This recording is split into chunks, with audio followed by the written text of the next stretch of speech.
Video और आपका आज की वीडियो में स्वागत है। वीडियो हम लेकर आए हैं, उसका टाइटल है Indian archaeologist share secrets and crazy stories of human history. तो चलिए देखते हैं ये वीडियो। लेकिन इससे पहले इस वीडियो के चैनल का ओरिजिनल लिंक आपको हमारी वीडियो के डिस्क्रिप्शन में मिल जाएगा। सब्सक्राइब करें, लाइक करें, शेयर करें, फॉलो करें इनके चैनल को। उसके में व्लॉग चैनल का लिंक भी हमारी वीडियो के डिस्क्रिप्शन में मिल जाएगा। सब्सक्राइब करें, लाइक करें, शेयर करें, फॉलो करें। चलिए देख लेते हैं ये video. This was one of the most fun conversations of the year, and therefore it became one of my favorite conversations of the year because we went extremely deep with the conversation, but in a bit of a light-hearted way. We debated some points, and overall, at the end of this episode, I was left a much more enriched human being with much more enriched perspectives, especially when it comes to history.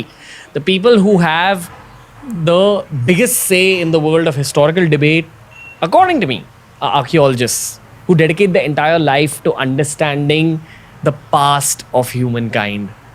This one's a fantastic mind-bending episode. Anica Mann is on the Ranveer show for the first time because she's definitely a TRS all-star. And I use that statement with a lot of caution. Not everyone's a TRS all-star. We've probably got 5 or 6 cumulatively. And she's one of our 5 or 6 best guests that we've had on the show.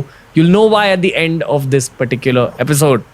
For more episodes just like this, make sure you follow us on Spotify. It's Spotify exclusive, which means that every episode's available on Spotify 48 hours before it's available anywhere else in the world. Anica Mann breaking down history on The Ranveer Show. Enjoy yourselves.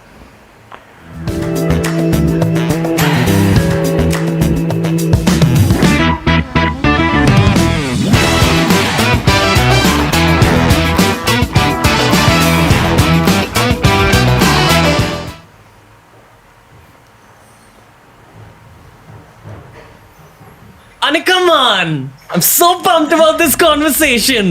Now you get to see the real Ranveer because I've been holding back like shit since we've been talking outside. My God, teach me about archaeology and history. What's up? Hey man, how you doing?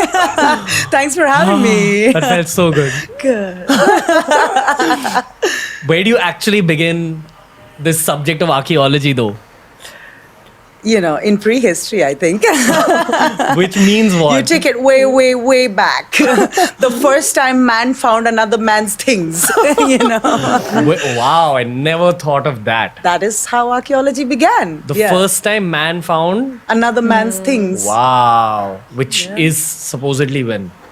Which is supposedly when, oh well, I cannot tell. I think the first recorded man finding another man's thing comes from the colonialists. Take India, for example. The Archaeological Survey of India is the main archaeological vanguard of the country, the institution of the country, right? But it was founded by the British. Who was the British? It was this guy called Alexander Cunningham.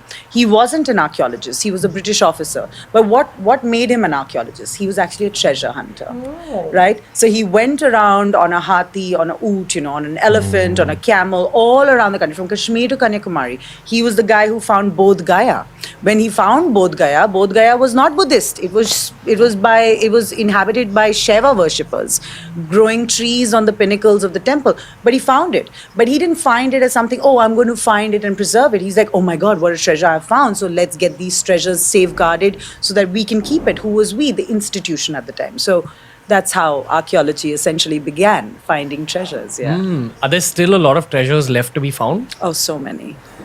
Countless So treasures. many. Shipwrecks. So I run a project called Global Explorer that does satellite remote sensing for archaeology, or in short, space archaeology. It looks at, you look at Uber satellite view imagery on your phone, right?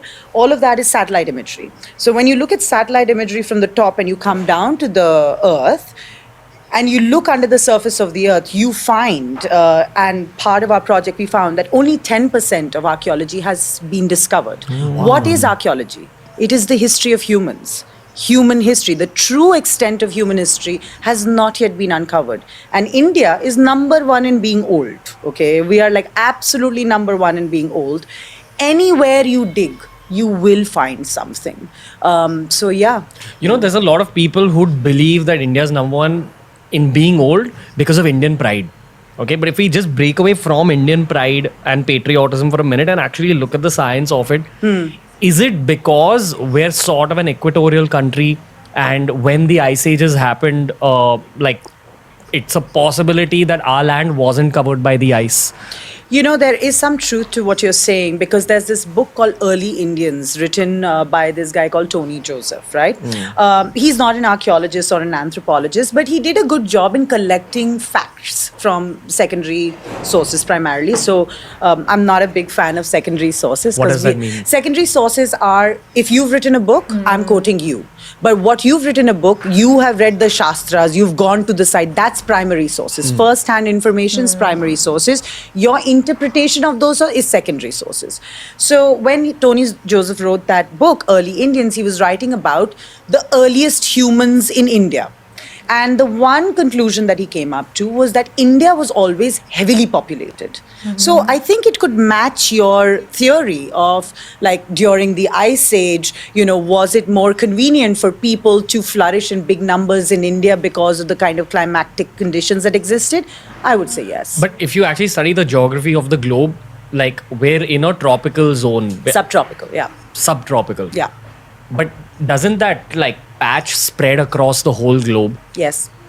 So why don't we look at Iran, Mesopotamia, these places that share latitude with us as equally populated? Actually, they also have been equally populated. And if you look at the earliest interactions of the earliest civilizations, they're very much Iran, Mesopotamia, India, Egypt. And why is that? It's because of that not tropical, but subtropical region that they existed in. Why do we love the Mediterranean so much? Because the climate is so congenial to all times of the year. So in India also, while, like, I come from Delhi, where we have 4 distinct seasons, whereas you come from Bombay, which has one season with a dash of rain and with a dash of cold, I mean sweatshirt cold, right? So over here, you could nicely exist throughout the year, no problem. Ek ghar bana diya, it suits all climates. So that logic holds true for subtropical areas where it's convenient to be living long term in this area without moving. You know, like in Mongolia, people would go to warmer terrains in the summer, in the winter, and stay in colder terrains in the summer, you know. So we don't have that in India. People don't need to mind. Although the British, when they came to India, when they came to Delhi, they formed their summer capitals in the hills because they couldn't take the heat. So yeah. But again, why is India considered the oldest when actually even probably Mesopotamian regions, like, which I'm assuming is Iran and They're Iraq? contemporary. Okay. It was at the same time. It was Yeah, building up at the same time. Mesopotamia and Indus Valley civilization or Harappan civilization were contemporary. They were trading with each other. We have Mesopotamian seals in our country. We have Indus Valley civilization seals in Mesopotamia. Iran played a very big role. I mean, Iran came up a little bit later because they were still hunter-gatherer, nomadic for a long time. In fact, if you look at how the Mughal Empire was formed in India and how Iran was like, you know, how the Vatican is for the Christians. So for the Muslims who were coming to India, Iran played that role of the high capital, the high culture, right? Gotcha. So they were nomadic for a long time till they came to India and settled. And if you look at the history of India, everyone was in search. Christopher Columbus kahan gaya? Wo to kho gaya na. He got lost and then he found America. But where was he going to? He was coming to India. Every route map wanted to come to India, not only in the earliest civilization, but up to the most contemporary civilizations they want to come to India. WhatsApp is making big business in India. Everyone, even big businesses, want to come to India right now. There's something about the consistent population of India, the climate of India, the richness of the land of India, and by that I mean minerals, everything that you need in life, you have in this country. We're actually very fortunate. Parallel breakaway. You know, the Indian military is supposed to be like one of the most high quality militaries in the world just because of the variety of terrains in this country and the variety of situations, which also probably makes it conducive for all the things that you're saying, that it's like a bunch of countries built into one country. Correct. Which is just geography. Yeah. An outcome of geography. In saying that, because this is our English podcast, I don't want to dive too deeply into India. I feel like we'll do that on our Hindi conversation. I want to get like a bit of a worldview from an archaeologist's eyes. Sure. What is the consensus on the human story? Like everyone knows this thing about how Homo sapiens originated in Africa. Homo sapiens sapiens, yeah. Homo sapiens and then Homo sapiens sapiens, yeah. You need to explain that as well as a part of your answer. Yeah. So if early man originated in Africa, they went into the Gulf and Yeah. then into India. Yeah. Is that a correct way of looking at things? And then I'm assuming this happened over like thousands of years, and people gradually settled, then moved on. Yes. So could you kind of dictate that entire story in terms of the first time a Homo sapien was born to a monkey? Well, in the beginning of this podcast, I said only 10% of human history has ever been found, right? Everything that we know about us as humans, we have put together from everything that we have found from the past. And if everything that we found from the past is only 10% of what existed in the past, so most of our information is concealed. It's like how we know about space, right? We don't know enough about space. It's vast, it's hidden, it's not visible to the naked eye. Same thing with archaeology, same thing with the human history. It's not visible to us. We have not found all the evidence. What we've put together, the consensus, the global consensus that we come up to, that yes, most evidence has been found in Africa. Humans existed in Africa. There were multiple great migrations that happened. How do we know that? How do we know that it actually originated in Africa? No, I don't think we should ever, in terms of history, I don't think we should ever make strong statements that this is a fact.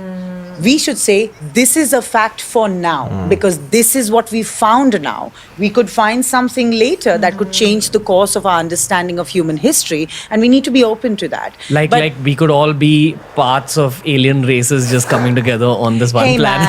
man, this thing is such a trigger for most archaeologists, I always say this. So I remember I was sitting in Goa one day, and I had this huge debate, and I got reminded of ancient times in India when the Buddhists and the Hindus used to, like Shankaracharya debating with the Buddhists, trying to say that what is valid in philosophy and all of this. So I was having this philosophical debate with a gentleman in Goa who had gone deep into this whole alien theory in archaeology and human civilization. And I kept repeating one thing. I said, I would love to accept your perspective if you give me hard evidence, not circumstantial evidence. Now, what is circumstantial evidence? Circumstantial evidence is, you look like you have curly hair. Could you be South Indian? That is circumstantial evidence. But what is hard evidence is if I take your DNA and do an ancestry scientific analysis on you, then I say, maybe you are South Indian, right? So that is the difference between circumstance. So this whole alien theory is full of circumstantial. I don't think there's any evidence actually. It's all theories, right? And I said, this is the one thing that grinds my gears, that makes me not accept what you're saying, is that you're totally discounting the human feat. The whole theory of aliens coming here that, oh my God, this building is so odd, we can't make it now. So maybe humans didn't make them at all, aliens made them. I'm not going to accept that analogy so easily. I think humans are capable of great things. They built forts and cabins on top of completely difficult terrains, right? Machu Picchu, the pyramids, right? You come to India, they are carving out 1,000 lingas on the Tungabhadra riverbed, somewhere near Hampi. And if you say that, no, humans cannot do this, they're not capable of it, I'm not going to accept that so easily. I think we're capable of great things. Yeah. Okay, let's come back to that ancient man theory. So where the world of archaeology stands right now, it's a universal assumption that it began in Africa. Yeah.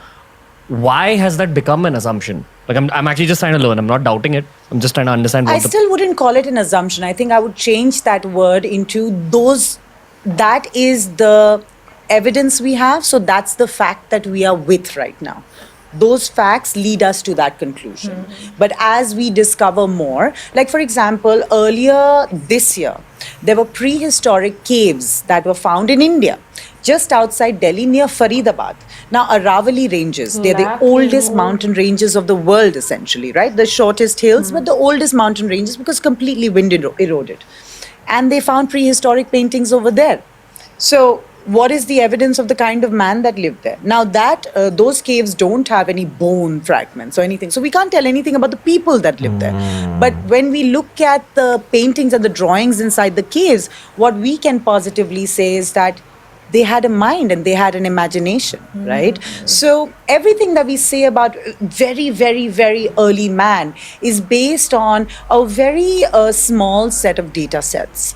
So what we are trying to do here, you and I, is romanticizing those small data sets and say that, oh, man came from Africa. I say, what we know right now is man came from Africa, but man could have emerged in different parts of the world as well, because the climatic conditions of Africa as they did exist in other parts of the world. Now, depends on now, why do we have so much evidence from Africa? Do you know why?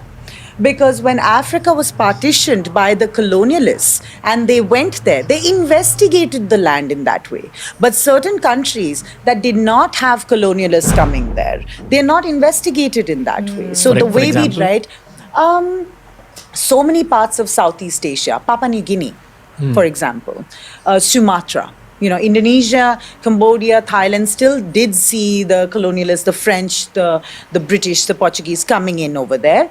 But there are so many islands of this country that have broken away from the main landmass that still have human civilization living there. The Andaman Sentinelese Island, I can never pronounce that, right? But they have the most pure human civilization, humankind living there. I don't want to call it civilization because we don't know much about them, right?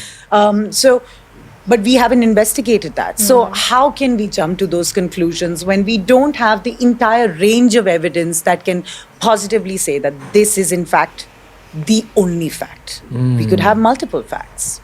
And 90% of history is either lost or not found yet. Lost, not found, destroyed because of urbanization, all of that. So, when you actually see a cross section of the earth, the crust of the earth is probably just like an eggshell. Yeah. Like as thin as an eggshell, and then the yolk and the egg white is inside. Correct. Which is the magma, etc. Yeah. Now, just in that eggshell, is there still a lot to be dug up? Oh, huge amounts. Huge amounts. Let me give you an example. When Delhi has been a capital of the the South Asian civilization for a long time, a seat of capital, starting from Indraprastha, going to the Mughal capital, going to the British capital, going to the current day contemporary capital. And many rules in the current day contemporary capital have happened as well. Just recently we saw India Gate completely, the Central Vista completely revitalized. It was recently opened, looks beautiful. But that area of Delhi, the central Delhi area, is so rich with evidence. You go to Old Fort, Purana Killa in Delhi. When you enter Old Fort in Delhi, you go up a hill. Why is there a hill in Delhi? Hill comes on the western southern side of Delhi. But here, why it's on a hill? Because it's on a mound. It is one of the most important excavation sites for Delhi. You go down to prehistory. So when you dig through Purana Killa, and you have the ASI has a museum called the Archaeological Site Museum over there. When you dig down, you see the like rings on a tree, you see layers of human history there, So the crust is full of, let's not even just call it human activity. It's full of living activity. Dinosaurs?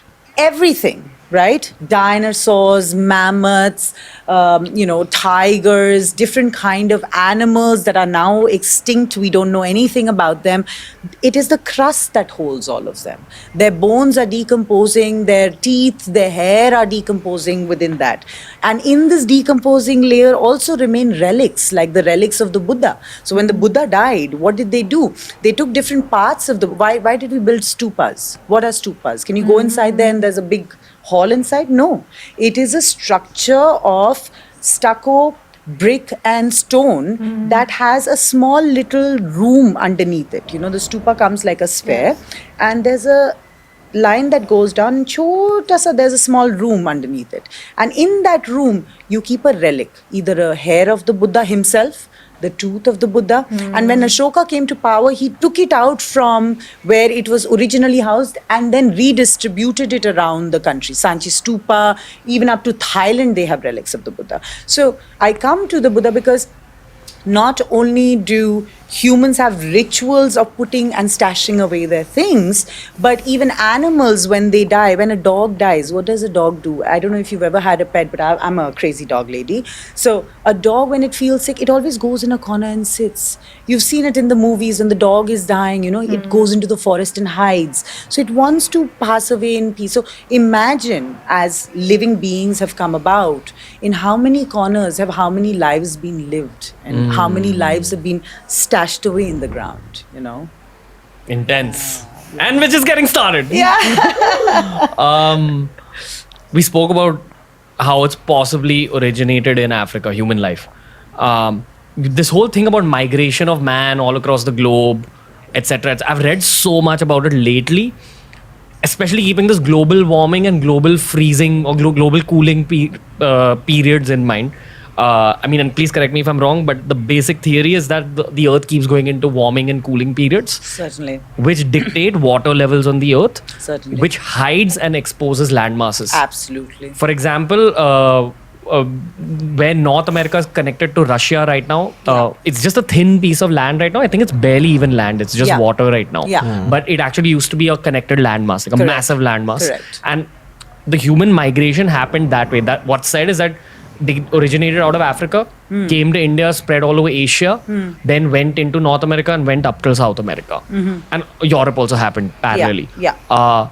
Is that accurate? And have they been able to predict this human migration because of kind of finding out the timelines of relics that are found? I think it's geography and history that goes together. If you figure out the history of geography, that means you see how land masses have also evolved on their own, how ridges are found, how clefts are formed, how cliffs are formed, you're talking about Russia and America. In 2017, I took a 9,000 kilometer road trip around this country by myself, right? I went to, where India connects with Sri Lanka? That area is very similar, to what you're talking about between Russia and America. Because there, where the Ram Setu and all they say, right? I don't know about the Ram Setu or anything, but I can say that the landmass over there is so shallow that up to the most recent past, Sri Lanka and India were connected visibly. You see, that area is called Dhanushkodi. Dhanushkodi is close to a small town called Rameshwaram, where APJ Abdul Kalam came from. Rameshwaram is a holy city, and then Dhanushkodi was a Dutch outpost. And in earlier times, when the Dutch was there, a terrible tsunami came and totally washed that place off. Now that place looks like a dystopic landmass, absolutely stunning. I cannot tell you how beautiful India is, by the way, when I took this trip around this country. But when I went there, I remember to go to that area, we had to go via an RTV bus, those high suspension buses, on an RTV bus to that area in the water. And while I was on that bus, I saw in a distance it felt like about 2 kilometers out in the water, there was a man in his lungi folded up, just walking on the water. It looked like he was walking on the water, but the water is so shallow. So the history of geography plays a very important role in understanding movement of living creatures, for that matter. Does it also play a role in explaining things like Atlantis? Hey man, let's talk about Dwarka, because recently in India, off the Gujarat coast, there are so many cities that have submerged. Actually, recently in the news, so many cities have emerged out of the water because the water is just dried out, close to them. So, when I was a child, I used to love the story of Atlantis. I used to be You'll have to give the people a 101 on the story. On the story of Atlantis, it's a mythical realm that drowned underwater after a long time, short story. But I can give you a story about Indian Atlantis, that is Dwarka, right? Sure. Just off the coast of Gujarat. It was a city, a well-planned city that could have been a dockyard, a huge trading port for the country, essentially, with the rest of the world, especially Africa and Europe and Central Asia and all of that, that eventually got submerged underwater. I currently work with the Archaeological Survey of India. And underwater archaeology is a big priority for us, where you need to go underwater and see what is there, what is the extent of that landmass, how big did India look in the past, or how different did it look in the past. Why are you know? saying priority? Priority because it's the main, what is the mandate of the Archaeological Survey of India? It's three things: exploration, excavation, conservation. So exploration of the underwater heritage also is a priority for the country. There aren't so many experts in marine archaeology. Actually, when I did my first master's, I studied at the School of Oriental and African Studies. I went there primarily because they had a course in marine archaeology. Unfortunately for me, I think mera bura samay chal raha tha, but unfortunately for me, the professor who was teaching it went on a sabbatical. So I actually ended up specializing in esoteric Indian religions, or Tantra, in South Asia and Southeast Asia. So yeah. Is Dwarka and all these like submerged parts of India a point of interest for the global world of archaeology as well? Like, are they looking at this particular region of the world as the next big historical digging site? Not as I wouldn't call it the next big, but a very important site of interest. So we have a terminology in archaeology called AOI, area of interest, right? Why are they important, first of all? Because they're the first connecting point with other civilizations. Dwarka, that could have been submerged right now, could have been a point, a port, where other people were interacting with India. So from that global perspective, they play a very critical role. Say, like Indus Valley civilization, most of it is in Pakistan, a lot of it is in India. Unfortunately, most of it that is in India is still underground. In fact, I'm working on an excavation in Rakhi Gadi. Rakhi Gadi is in Hisar in Haryana, and it's a village. The entire village is on a mound. That means the entire village lives on a civilization that existed probably 10,000 BCE. Now we call it before Common Era. Earlier it used to be before Christ, but now we call it before Common Era. And CE instead of AD is called Common Era. So 1000 BCE tak, jo log wahan par, the people that were staying there, that area has filled up with dust. So thus there is a mound that is found. And on top of that mound is a heavily populated village. And we are conducting excavations over there. So the reason I'm talking about Indus Valley civilizations, because that is the first civilization of India that had direct contacts with the rest of the world. It also had a port, which is found in Gujarat, called Lothal. So places like Lothal that were receiving people from Mesopotamia, from Central Asia, and from where all, we don't even have the evidence because we can't read the Harappan script, right? Otherwise, we would know a lot more information. They serve a very important role in showing human interactions. You see, human interactions that are transcontinental. Wow. Okay. Why are we taught in history textbooks that it's only 2,500 or 3,000 years old? Like, I remember these numbers and I remember reading them in 5th standard, thinking to myself that human history can't be that short if ancient man apparently originated 3 lakh years ago. Yeah, textbooks simplify information for what can be absorbed. I don't mean to justify what information is in our textbook, but it is very subjective to the audience, right? But once you get into academia and you really truly get into history, right? And history is one of those subjects, it's either for you or it's not. If it either makes you sleep or stay up at night, right? For me, it made me stay up at night.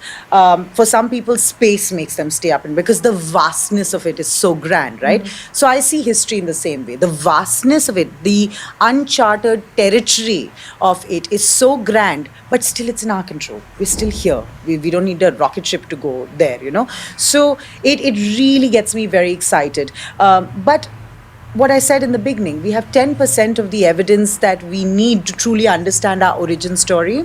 So when you condense that for a 8th standard kid or a 5th standard kid, you really are giving very basic information and the most legitimate information. That iske upar, if more information comes out, the person has the capability of expanding their interpretative skills. But at least let us give them the most basic, like the earliest evidence of civilization of man. Early history of man and civilizational history of man have a big gap. And that gap is not because early man was not civilized or was a barbarian. Is because maybe we don't have so much evidence. If you go to the cave paintings that are found around the world, the quality of them is so fantastic. You see bisons and the way they make cattle, they make bovines, they make animals of prey in the kind of detail that they make it, and the way they show that man together are hunting and gathering in those paintings. I think there is a certain organizational level that we are not, revealing so much because we just don't have the information for it. It's all interpretative, right? So yeah. Okay, fair. Does the world of archaeology now still believe that in terms of the geography of the Indus Valley civilization, that it was around that North India and Pakistan area? Because I think I read somewhere that apparently now they're discovering that even places like Banaras, which are far more on the east, were existing at the same time as the Indus Valley civilization. As in what we're told was the Indus Valley civilization. Yeah, the Indus Valley civilization spread in India is very vast. Most of it is unexcavated sites or mildly excavated sites. Rakhigadi is one of them. Dholavira. I want to talk about Dholavira for a second, okay? Because it also comes near a sea area. It is on the India-Pakistan border in Gujarat. You know the place Rann of Kutch, right? It's a salt desert. Probably the most difficult place for not only man to live, but man to grow food to eat or drink water.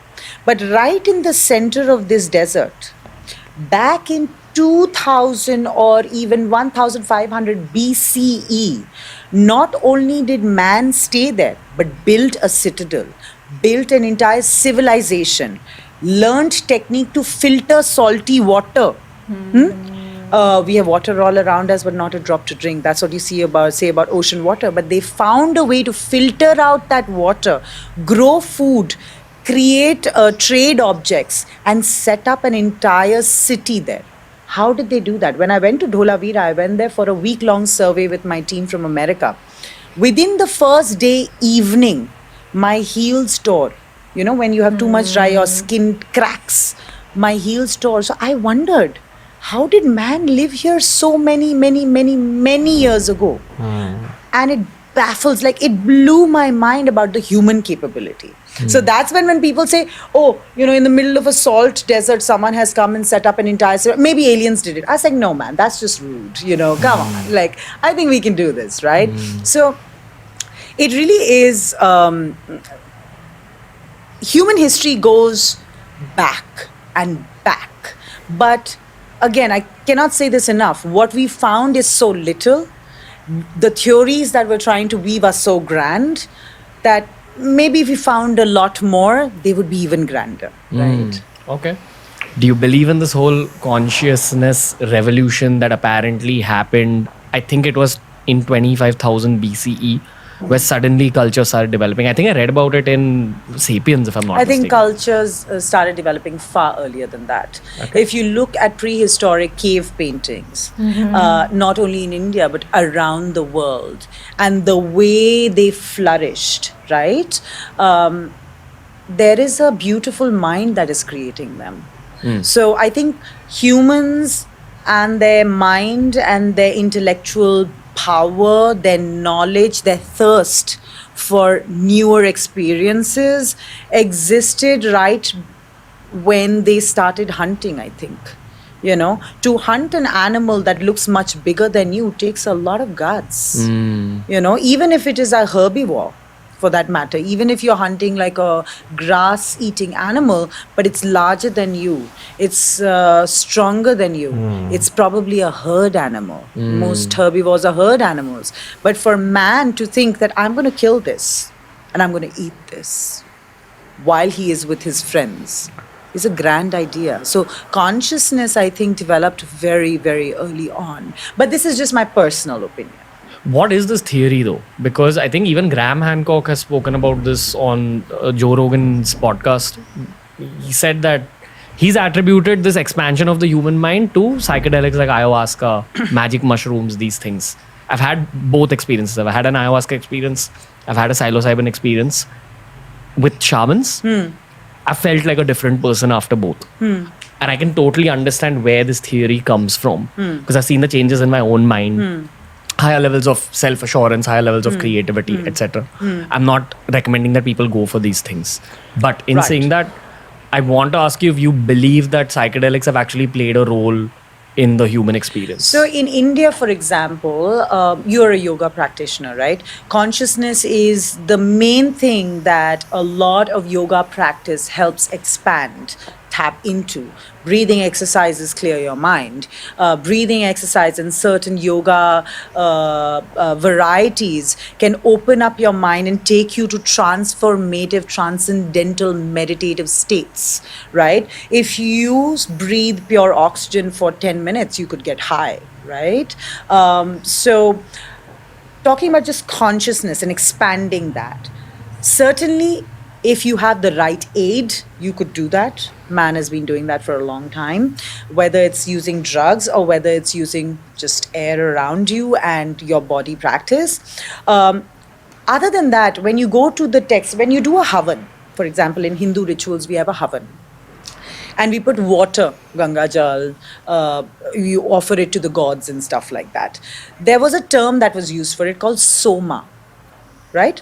There are certain brands that are called Soma right now. But Soma was considered by most scholars, and I say scholars, not only high scholars here in India, but also Indologists. Indology, by the way, is the study of India through its primary texts. Okay. You do not study about India from anything else other than what was written in India by the person, not his scribe, but by the person. Which is what, like which Shastras, texts? Right? Yoga Sutra, Manusmriti, all the sadhana manuals, the Ramayana, the Mahabharata are actually other kind of texts. They are like prose and poetry essentially, but philosophical text, deeply philosophical texts that came out from Kashmiri Shaivism, from Banaras, from South India, you know, so many texts. I mean, if you go to the National Archives of India and you see the library of texts just in 1 century period, okay, take 9 to 10 century, and you see the variety that came out from Hindu, and forget Hinduism,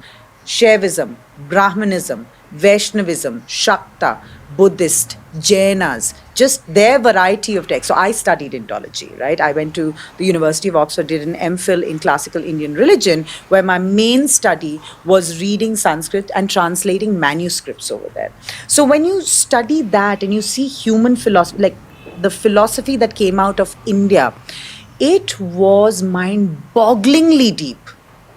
I cannot tell you, Ranvi, I used to come out of my classes and my brain was exhausted because in one shloka, the depth that it took you to the human mind of understanding your consciousness, this whole practice, if you just go into Indian texts of understanding consciousness, of breaking it down, unpacking it, it will blow your mind. Like, for example, what? Like, in terms of, I'm sure this happened at least 5 years ago? My Oxford, it happened 2015. 7 years. 7-8 years so ago. in 7 years, you've got time Not to... even 2015, I'm sorry, 2013. Shit, 10 years ago. Yeah. Man, I'm old. But those things you studied, I'm sure they've stayed in your head. You've lived out life. They are my life's principles, essentially. So let me give you an example. Yeah. One of my favorite scholars is this scholar called Abhinava Gupta from Kashmir. He functioned in the 9th-10th century. He wrote very important books called the Tantra Sara and the Tantra Loka. He talked about Shaivism. He was a worshipper of Lord Shiva. Is he alive? He functioned in the 9th-10th century. Oh. Yeah, in Kashmir. Okay. Sorry. Gupta sounds like a modern surname. Yeah, Abhinava Gupta. No. He is very different than that. But he wrote this text, and this is what I studied when I was at Oxford. We were translating this text, and he talked about Kashmiri Shaivism. Kashmiri Shaivism, what is Shaivism? Shaivism is the worship of the cult of Shiva and all his associated deities, Ganesha, Parvati, all of that. And in that, he formulated a theory. I'm not going to get into it right now because it's too deep. And also, one needs to understand how does one practice and study their religion. You have to be initiated into it. There are different ways, right? But he came up with this theory of the Trika Shaivism, right? Where he placed the female identity very much at the center of the male identity. Okay, now let's take, this is a philosophy, okay? This is the mind. Now let's look at material culture, what things we can see, tangible things. If you see an Indic structure, it is generally pyramidal in nature, never square. Do you ever see a square temple in India? No. even Buddhist temple, Bodh Gaya, it's triangular, almost phallic.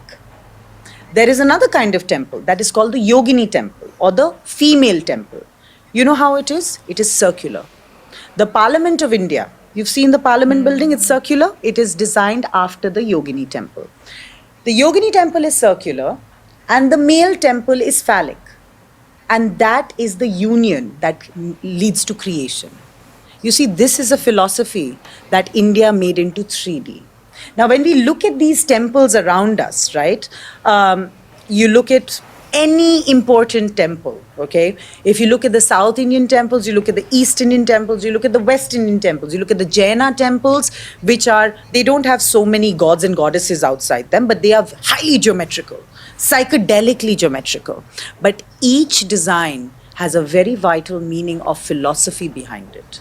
You look at the Khajuraho temples. We talk about the Khajuraho temples a lot, you know, the imagery out there. The Khajuraho, they have nothing on the Odisha temples. If you go to Konark, the vantage point of the absolutely outrageous sexual imagery that exists on that and the angle that you can see it from and what the sculptor is making you see and why is it outside and not inside the temple, there's very deep meaning behind it. And is the deep meaning that sex is just a fringe layer of life and then as you go in? Sex leads to creation, number one. And yes, sex is part of normal life, everyday life. So what you see outside the temple is essentially a cosmology of activities, of gods, of goddesses, of Maithuna couples, you know, couples in amorous love and all of that. It is a representation, A, of our society, but B, also of a universe that churns the ocean in such a way that leads to the austerity of the central sanctum inside a temple. When you go to the very central sanctum inside the temple, you'll see it is the most simple, the most unadorned space. You know, it looks like a kutia, you know, like how old houses may have been, completely no design. Just a deity in the center and a deep in front of it. Why? It is because when you look outside, the grandness of it leads you inside to the silence of the god, right? But you look at Greece, for example, you could be standing right in the center of the Parthenon, right? Which is pillars, pillars, pillars. But you feel like you can't see it. You have to go far and see it. That's when you see the entire cosmology of it. But in an Indian temple, for example, you have to it keeps drawing you in because outside there is this replete imagery, but there's so much that you have to come close and focus on it. And once you focus on it and you go around, what do you do? What is the ritual of going to a temple? You go to a temple, you bow your head, you look for a Ganesha statue, you put your right shoulder to the Ganesha statue, and then you go around the temple. Once you go around and circumambulate, this is the process of circumambulation. You go around the temple, then you go inside the temple. Then you spend a moment in the mandapa of the temple, that is the outside terrace of the inside inner sanctum. You stand there, you pray to the god, घंटी बजाओ, God जग जाएंगे, फिर तुम अंदर जाओ. You go inside and then you pray to the god. What is the main thing that you do while you praying to the god? You do darshan, right? They always say, I'm going to do darshan. What is darshan? You look at the eyes of the god. When a temple is made, for example, the last ritual that is done to open the temple to the public is incising the eyes of the god, because you are supposed to look into the eyes of the god and make your prayers. That is for the common man. The initiate, however, and depends on the level of initiates, right, has a different form of practice as well. And depends on the realm that you are from. Are you a Shakta? Are you a Shaiva? Are you a Vaishnava? Do you say Jai Shri Ram? Do you say Om Namah Shivaya? Or do you say Ma, you know? History की video जब भी हम देखते हैं तो हमें हमेशा जो है ना कुछ नया जो है जानने को मिलता है, लेकिन जो है ना आजकल के टाइम में मैं देखता हूँ कि बहुत कम लोग ऐसे हैं जिन्हें जो है ना हिस्ट्री जानने में या हिस्टोरिकल प्लेसेस वो जाते हैं देखने, तो उनके लिए वो जो होती है ना एक सिर्फ घूमने फिरने की जगह होती है. देखा जाए तो उन्हें उससे कोई सरोकार नहीं होता कि भाई ये अगर इतना ह्यूज स्ट्रक्चर इतनी देर का खड़ा हुआ है तो इसके पीछे क्या एक जो टेक्निक उस ज़माने के लोगों की थी वो क्या थी. अगर क्या नाम लेते, जैसे हम जो सिविलाइजेशन देखते हैं, हड़प्पा सिविलाइजेशन हो गया, मंजोदड़ो हो गया या धोलावीरा होगी, ठीक है ना, तो हम उसे भी एज ए टूरिस्ट स्पॉट ही आज के टाइम में देखते हैं। हमें जो है ना उसके पीछे जो चीज़ें थी, उस ज़माने के जो लोग थे, उनके बारे में हमें इंटरेस्ट नहीं, यानी कि मोस्टली लोगों को नहीं है। वैसे इस बात से तुम मुझे फिर से अभी रिसेंटली जो वीडियो बनाई थी हम लोगों ने, मतलब व्लॉग बनाया था, तो उसमें ही ये चीज़ जो है वो जाहिर हो गई थी कि जैसे हमारे घर के लोग ले लो तो सबको इंटरेस्ट नहीं है, उनके लिए वो सिर्फ एक पिकनिक स्पॉट है। बाकी सेल्फी पॉइंट, हाँ एग्जैक्ट, नहीं सेल्फी पॉइंट एक अलग बात है, लेकिन एक पिकनिक स्पॉट के आप अपनी फैमिली के साथ टाइम स्पेंड करते हो। सेल्फी पॉइंट में मिलता है आज के टाइम पे सारे कुछ है, बट ये है कि कुछ ही लोग होते हैं जिनको इंटरेस्ट होता है हिस्ट्री में, और मुझे लगता है कि ऐसे टॉपिक होते हैं जो सबके लिए वाकई में नहीं होते। जैसे वीडियो में भी उन्होंने बोला कि लाइक अगर किसी को अगर स्पेस में इंटरेस्ट है, तो किसी को अगर इसमें हिस्ट्री में इंटरेस्ट है, और वो ही जो टॉपिक्स हैं वो एक दूसरे के लिए काफ़ी बोरिंग भी साउंड करते हैं कि नहीं मुझे इसमें इंटरेस्ट नहीं है, मुझे किसी और चीज़ में इंटरेस्ट है। बट आज का जो वीडियो था मुझे उसमें एक चीज़ बहुत ज़्यादा इंटरेस्टिंग लगी कि किस तरीके से आर्कियोलॉजिकल डिपार्टमेंट जो है उसके बारे में एक तरह से देखा जाए तो खोज लगाई गई, तो कैसे पता चला। मैं ये बात सोच रही थी कि शायद किसी भी चीज की शुरुआत जो है ना वो एक लालच से शुरू होती है कि लाइक जैसे वो शुरू में वो कोई आर्कियोलॉजिस्ट तो थे नहीं है, वो एक ट्रेयर की खोज ऑफिसर थे, तो उनको उस खोज में या उस लालच में वो निकले। और जैसे मतलब वीडियो में बोला भी कश्मीर से कन्याकुमारी तक उन्होंने ट्रैवल किया कैमल्स पे, एलिफेंट्स पर, और मतलब जो भी उस टाइम पर उनकी सवारी उनको मिली। तो ये चीज़ देखने वाली कि क्यूरियोसिटी इंसान की, चाहे वो किसी भी तरह की हो, वो चाहे मतलब खजाने की हो, खजाने की तो वैसे बहुत टाइम से हम लोग देखते आ रहे हैं, बहुत सारी मूवीज भी हम लोगों ने देखी हैं, या समटाइम्स जैसे ये भी होता है कि भाई इससे पहले दुनिया में क्या हुआ, लोग किस तरह से जिंदगी गुजारते थे, तो हर किसी का एक अपना अपना इंटरेस्ट रहता है। लेकिन मुझे एक चीज़ बड़ी अच्छी लगी, जैसे मैम ने बीच में बोला कि हम सिर्फ 10% जानते हैं, और मैं ये सोच रही हूँ कि 10% जब जान रहे हैं और उसमें इतना कुछ चीज़ें जो हैं वो हो रही हैं, और बहुत सारे लोगों के लिए वही डाइजेस्ट कर पाना बहुत मुश्किल है, तो जो रेस्ट ऑफ 90% है जब लोग वो जान जाएंगे तो मुझे समझ नहीं आती कि लोगों की क्या हालत होगी। यार हमने क्या नाम लेते हैं, एक वीडियो देखी थी या मैंने कहीं पढ़ा था कि एक इंसान जो है ना वो अपने दिमाग का जो है वो 100% कभी भी अपनी पूरी ज़िंदगी में इस्तेमाल करता ही नहीं है। कुछ परसेंटेज होती है, 2 डिजिट्स में 10 के 11% इस्तेमाल करता है, जो कि जिनका IQ लेवल बहुत अच्छा होता है, ठीक है। तो मुझे इससे ना एक ये चीज़ जब आपने बात की है ना अभी के ह्यूमन ब्रेन की, जो आपने बात की है कि इतना जानता नहीं है, तो एक मूवी आई थी लूसी, इंग्लिश यानी हॉलीवुड की मूवी थी, तो उसमें जो है ना एक तरह का उन्होंने एक एज्यूम करने की कोशिश की कि अगर इंसान अपना 100% ब्रेन इस्तेमाल करना शुरू कर दे तो उसके साथ क्या क्या हो सकता है। क्या मतलब क्या फिर उसका वो आप मूवी देखेंगी आपको पता चलेगा। मूवी ना देखे इसलिए कह रही कि रिएक्शन मतलब क्या था कि लोग डाइजेस्ट कर पा रहे थे उस चीज को, नहीं लोगों को वो मूवी तो बहुत ज्यादा पसंद आई थी। अरे उस लोगों को नहीं मूवी के अंदर, नहीं वो आप मूवी देखेंगे ना, आप वो मूवी देखेंगे ना, आपको पता चलेगा बेसिकली उसमें इस तरह का हाँ बिल्कुल आपको आइडिया हो जाएगा। और बाकी अगर हम लोग ह्यूमन हिस्ट्री के बारे में बात करें कि कहाँ से माइग्रेशन हुआ उसका, तो हम लोगों ने काफ़ी ज़्यादा जो है हम गए, काफ़ी सारी वीडियोस हम लोगों ने देखी हैं। फिर उसके अलावा इंडस वैली की अगर हम लोग बात करें, मेसोपोटामिया की बात करें, तो इसके बारे में हम लोगों ने जो है वो वीडियोस देखी हैं। और जिस तरीके से अभी तक जो स्टैम्प्स मिलती हैं या इवन के जो लैंग्वेज है, मतलब वो चीज़ समझ नहीं पा रहे लोग कि किस तरीके से उस टाइम पर जो सिविलाइजेशन थी वो लोग सरवाइव करते थे या वो क्या टेक्निक्स यूज़ करते थे। बट एक चीज़ मैंने ज़रूर देखी है कि जैसे मैम भी बता रही थी कि लाइक वो लोग हाईली एडवांस लोग थे, क्योंकि जहाँ पर भी उन लोगों ने हम कहें कि एक अपनी सिविलाइजेशन बनाई, वहाँ पर उन्होंने प्रॉपर सारी सहूलतों के साथ वो चीज़ें जो हैं वो बनाई। यार अभी अगर हम जैसे सिविलाइजेशन की बात करें, ह्यूमन हिस्ट्री की बात कर रहे हैं, तो जब हम देखते हैं हमारे यहाँ पे तो हमें जो देखने को मिलती है ना वो तो उससे हम तो अच्छी तरह वाकिफ हैं। लेकिन जब हम मिस्र की तरफ जाते हैं, ठीक है ना, या जॉर्डन की तरफ जाते हैं या मेसोपोटामिया की तरफ जाते हैं, तो हम जो है ना वाकई जो इनके पहाड़ों को काट काट कर जो है उन्होंने बनाई हुई है, एक पूरी वहाँ पे घर बनाए हुए हैं। फिर उसके बाद जब हम मिस्र के जो ब्लॉक्स हैं, जो पिरामिड ऑफ गिज़ा है उसके जो ब्लॉक्स हैं, उन्हें जब देखते हैं तो लिटरली हमारे जैसे इंसान जिन्हें इतना ज़्यादा नॉलेज नहीं, वो एक बार हैरान ज़रूर होते हैं। फिर वो यही जो है ना थ्योरीज बनाना शुरू होते हैं कि यार ये काम शायद एलियंस की तरफ से जो है किए गए हैं, इसमें इंसानों का कोई एक अमल दखल नहीं है।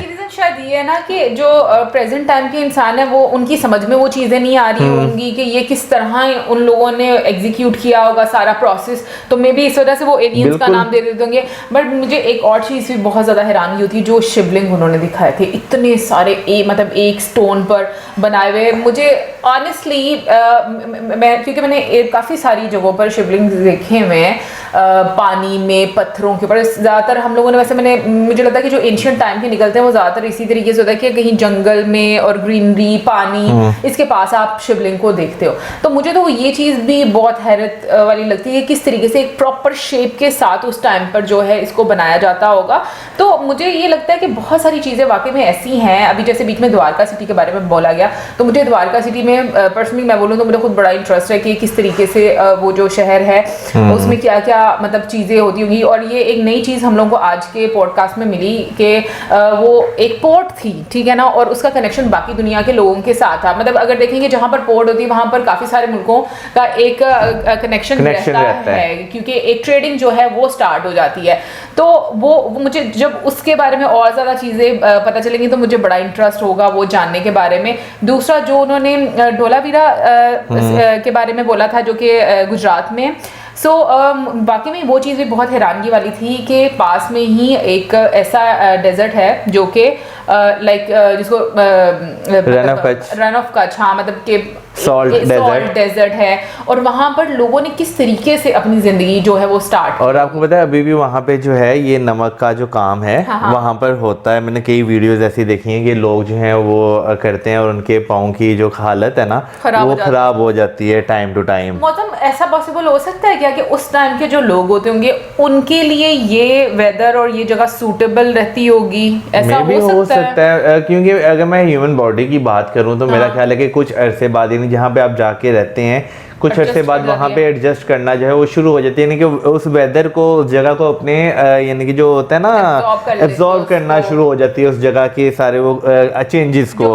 हाँ बिल्कुल। मौसम अभी जैसे तुमने ये बात बोली कि अभी जो मतलब लोग हैं जो वहाँ पर सॉल्ट का काम करते हैं, तो वो लोग भी तो वहां पर ही रहते होंगे ना, तो उनके तुमने जैसे बोला कि जो एड़ियां हैं जो हील्स वगैरह वो खराब हो जाती होंगी या स्किन वगैरह प्रॉब्लम होती होगी, तो उनके साथ फिर क्यों नहीं सूट कर पा रहा? मतलब मेरे जहन में ये चीज आ रही कि ये भी तो पॉसिबल है ना कि उस टाइम के लोगों के लिए उस टाइम के वेदर जो क्लाइमेट था मे बी उसके लिए सूटेबल हो।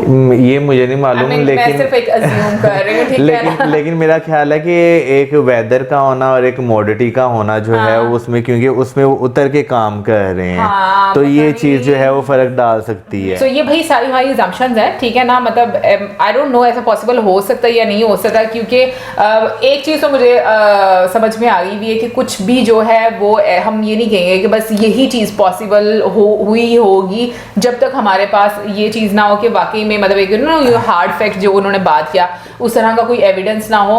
मतलब आने वाले टाइम में जैसे जैसे हम लोग आगे आगे चलते जाएंगे मजीद नई चीजें जो हैं वो लोगों को पता चलती जाएंगी और उसमें वो ऐड ऑन होती जाएंगी। यार अभी क्या नाम है जो हमने वीडियो देखी, जैसे बीच में उन्होंने कहा कि वो 9000 किलोमीटर उन्होंने जो है ट्रैवल किया है इंडिया में, उन्हें बहुत कुछ जानने को मिला, देखने को मिला।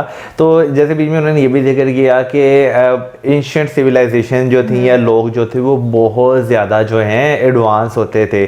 तो अगर देखा जाए तो मैं अगर इंडिया में ही बात करूँ आपको बहुत सारी ऐसी प्लेसेस मिलेंगी जैसे अजंता केव्स हैं, एलोरा केव्स हैं, एलिफेंटा केव्स हैं।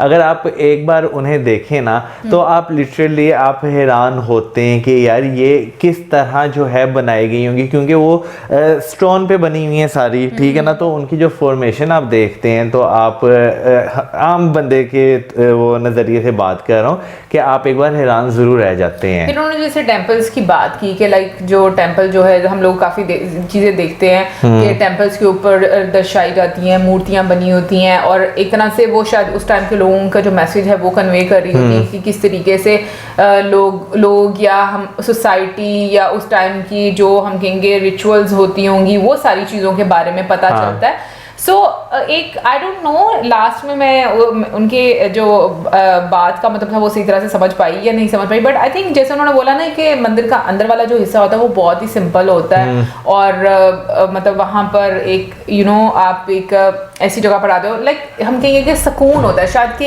एक बाहर का जो दुनिया होती है वो शायद बहुत ज़्यादा हम कहेंगे कि chaotic रहती है। तो जैसे ही मंदिर में जाते हैं अंदर तो I mean आपको बहुत ही सिंपल एक इन्वायरमेंट मिलता है या देखने को मिलती चीज़ें, तो मे बी वो आपकी स्पिरिचुअलिटी को और इस चीज़ को दर्शाती है कि आप अपनी लाइफ में जितना सिंपल रहते हो और चीज़ों मतलब मटेरियल वर्ड से दूर रहते हो, उतना ज़्यादा आपको खुशी मिलती है और लाइफ का जो अर्थ है वो समझ में आता है। I mean ये वो सारी चीज़ें जो मैं अज्यूम कर पा रही हूँ कि मे बी ऐसा जो है होता होगा। बाकी आप ज़रूर हम लोग को गाइड करते रहिएगा, क्योंकि बात से बात निकलती है और जो बात नहीं समझ आती वो आप लोग हमें समझा देते हैं, तो वो फिर जाने का और ज़्यादा मजा आता है। एनीवे गाइस, ओवरऑल बहुत मजा आया आज का पॉडकास्ट देखने का। सेकंड पार्ट जो है वो अब हम कल देखेंगे। आप ज़रूर बताइएगा एंशिएंट हिस्ट्री से रिलेटेड आप कुछ जानते हो, ज़रूर हमारे साथ शेयर कीजिएगा। और इसी के साथ हमें like, subscribe, share, good bye.